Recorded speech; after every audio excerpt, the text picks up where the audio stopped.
Hello everyone and welcome to the last day of the Airthings Master preliminaries in a wonderful game between Nepomniachtchi and Daniil Dubov. Now, usually when there's a tournament going on, first I wait, then I see which games are interesting, and then I decide which games to show, and only then do I make my interface here that you guys can see now. But in the case of Nepo playing against Dubov, I make the interface up front because I know it's gonna be an awesome game, and this game is well, no different. It's really really an outstanding one.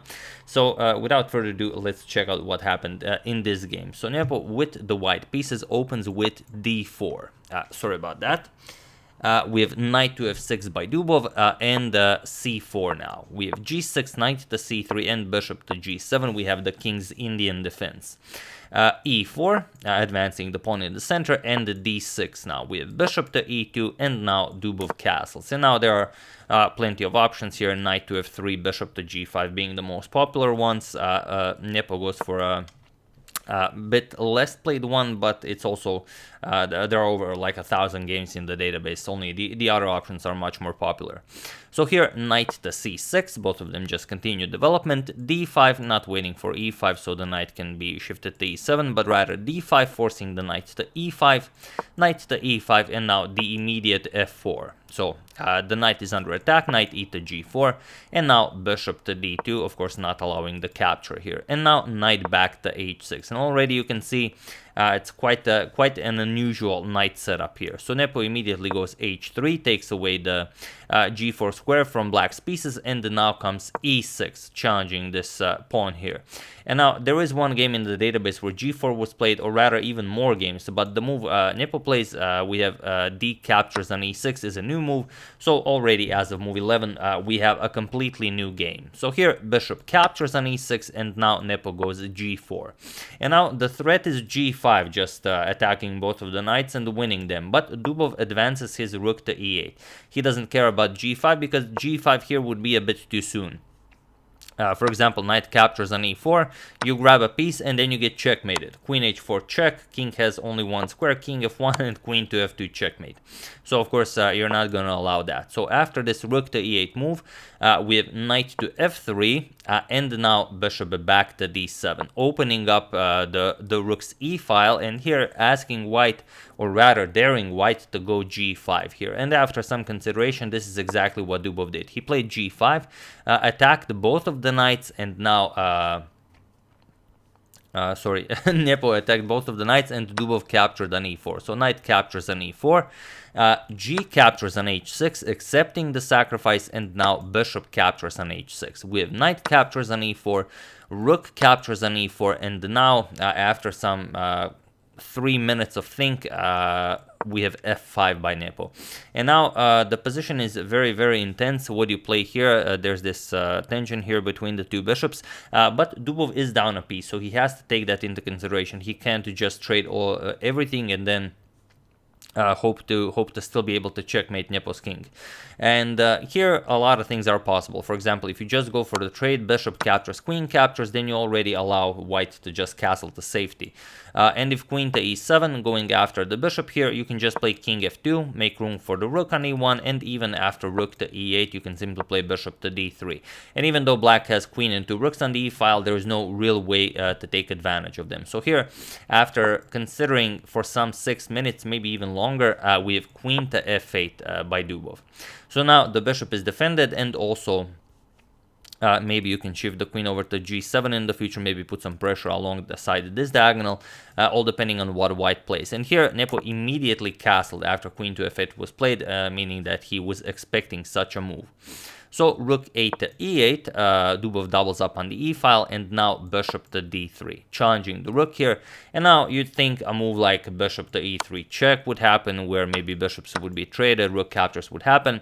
Nope, Dubov continues in great style. He plays a rook to e3. He blocks the attack on his own bishop, and he offers a rook on e3. Nepo accepts the rook, we have bishop captures with check, king to g2, and now bishop to c6. And now Dubov's bishop pair is fully operational, as you can see here. So it's not going to be easy. Nepo still up a piece, but I mean, this is quite a position to hold. So here, queen to e1, putting the queen in front of the rook, but all of white's pieces are on white light squares, so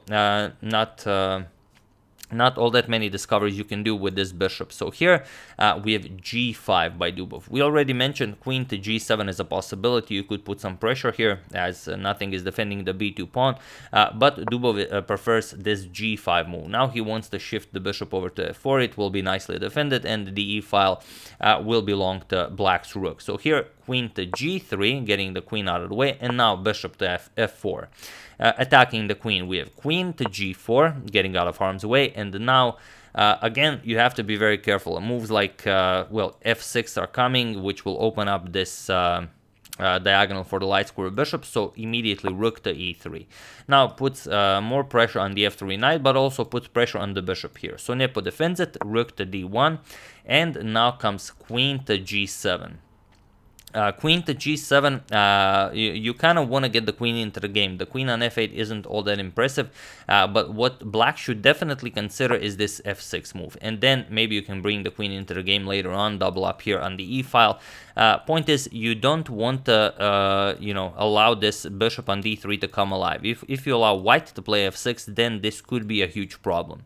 So here Dubov decided to go queen to g7 instead, and now comes rook to f3. Again, f6 is definitely an option here. You can always play this because simply because you don't want black to play f6, so you might want to even give up a pawn to open up this bishop. But Nepo not in a hurry. He plays rook to f2 first, and now comes queen to h8 by Dubov.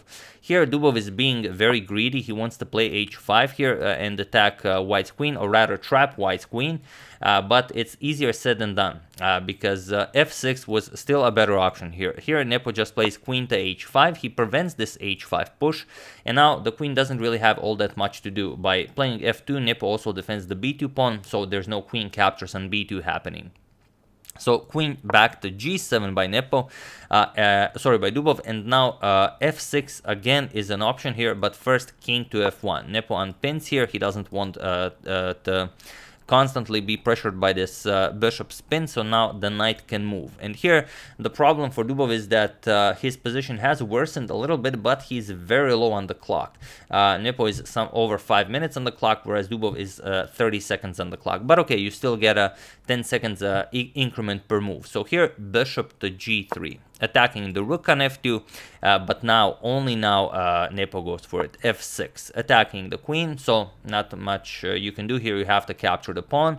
So queen captures on f6, and now not queen captures on h7, even though you could play this, but it's if you go for queen captures on h7, then it's king f8, and now you're lost. I mean, maybe you could capture with the bishop, but after capturing with the queen, now you're just in a terrible position. Like this is hanging, and not much you can do here.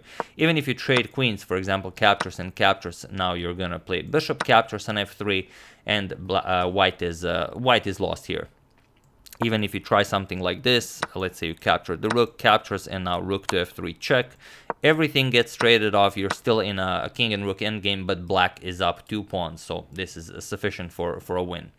So instead, after queen captures on f6, not queen captures on h7, but rather queen captures on g5 with check. Nepo forces a queen trade, Dubov trades, we have captures, and now h6, attacking that knight, but Nepo finds the absolute best move, and this is probably the move that Dubov missed. Otherwise, he might not have even gone into all of this, but it's knight captures on f7. And now there's a problem, because even if you remove the defender of the knight, it's not a problem, because knight captures h6 pawn with check, and you cannot go to h7. You can only go to g7, and now it's knight f5 check, and you pick up the rook here. King moves, knight captures rook, bishop captures, and it's a rook and bishop against 2 bishops. Same amount of pawns. Of course, white will win this. So after knight captures on f7, Dubov had to play king to g7, but this is more than enough for Nepo. Knight to d8, he moves the knight out of the way. Bishop captures on f2, king captures, and now even rook to f3 check, but it doesn't help.